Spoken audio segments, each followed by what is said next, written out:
जीवन का एक ही उसूल रखें, यारी में गद्दारी नहीं और गद्दारों से यारी नहीं।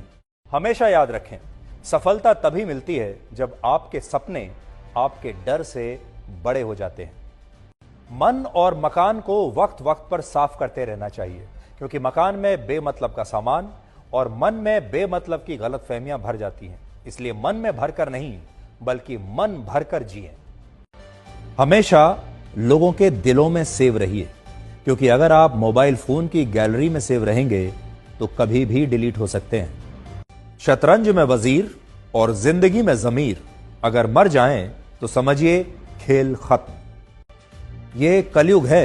यहां माता पिता जानते हैं कि वो रह तो रहे हैं अपने बच्चों के घर में, लेकिन वैसे नहीं जैसे बच्चे रहते थे उनके घर में। अजीब सौदागर है ये वक्त भी।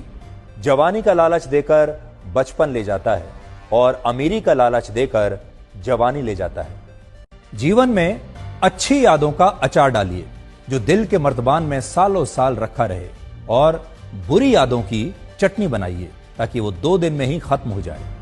जिंदगी और चाय एक जैसी होती है, जैसे ही मजा आने लगता है तब खत्म हो जाती हैं। जीवन में आप कितने भी अच्छे कर्म कर लें, तारीफ तो शमशान में ही होगी।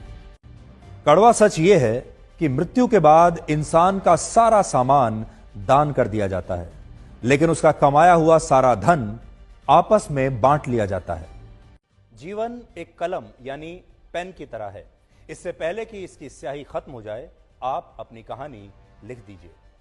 छाता और दिमाग तभी काम करते हैं जब वो खुले हों, क्योंकि बंद होने पर दोनों ही बोझ लगते हैं।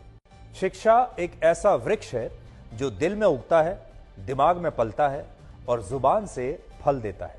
जिंदगी को समझना बहुत मुश्किल है, क्योंकि कोई सपनों की खातिर अपनों से दूर रहता है और कोई अपनों की खातिर सपनों से दूर रहता है। कितनी अजीब बात है, आंखें तालाब नहीं फिर भी भर आती हैं, दिल कांच नहीं फिर भी टूट जाता है, और इंसान मौसम नहीं फिर भी बदल जाता है।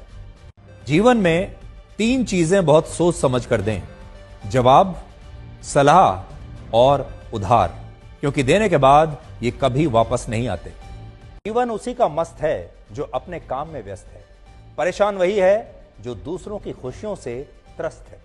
कभी पछतावा ना करें, क्योंकि अगर बीता हुआ समय अच्छा था तो वो यादगार है, और अगर बीता हुआ समय खराब था तो वो एक अनुभव है। अगर आपको कभी किसी चीज पर घमंड आए तो शमशान का एक चक्कर लगा लेना।